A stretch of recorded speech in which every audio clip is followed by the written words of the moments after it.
Regional semifinals in lacrosse. St. John's 7th seed at Rocky River. Pirates the 2 seed. First quarter, no score. Titans on the attack. Drew Dusing bounces it in. His 43rd goal of the year, giving St. John's the early lead. Quinn Winkle with an assist less than a minute later. Owen Strayer on a run gets his shot off, and St. John's doubles their lead, but that would be their final goal. Stays 2-0 until late in the third. Pirates Joe Smith high for Simon Penson. Slams it home, and Rocky River gets on the board, but in the fourth quarter, Pirates looking for the equalizer. Penson fires, but Ian Horner gets a shoulder on it.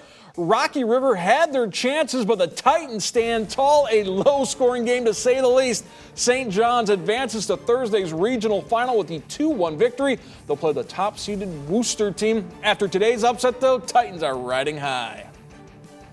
Yeah, we're fired up. It was awesome. I mean, our defense has been firing in all practices, so it felt good to just come in here and just do exactly what we do in practice. So we've been practicing for the past couple weeks. It feels good to be back, and I'm happy. The problem earlier in the season before our zone is we just kept letting people dodge. You get hands-free shots. The zone makes it super easy. We just slide up, slide down, and that's how we contain them pretty well.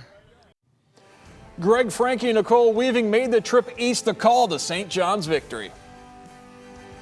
Well, I think all of us here agreed, including the coaches, that they don't remember the last 2-1 lacrosse match they saw, but what an exciting 2-1 game it was to get St. John's back to another regional final. The epitome of a defensive battle. Both of these teams played great with their goaltending, great on their defense, but it's St. John's zone that they only recently implemented that prevailed, on top of having strong face-off play from Owen Winkler to control possessions. Well, it's interesting because Rocky River came in with a reputation for vaunted defense, and they totally lived up to it.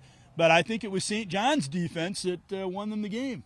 The Titans just able to do enough with the way that they were sliding, picking off passes. Gage Buck and Noah Lee especially just had their sticks up in the passing zone, and they were able to turn that into added possessions that they were getting off the faceoff. And Quinn Winklet needed 2 assists to tie the state record. He got 1, so it's a good thing they won. He can maybe do it in the next game. He'll have another opportunity, but he was being guarded by the Defensive Player of the Year in Delventhal, and he gave him everything he could handle. They had a tough time running their offense. That's why only 2 goals were scored, but 2 was enough in this case. Yeah, well, there was some dicey moments at the end, but St. John's held on for a very exciting, yes, 2-1 victory over Rocky River to make it back to their 3rd consecutive regional final.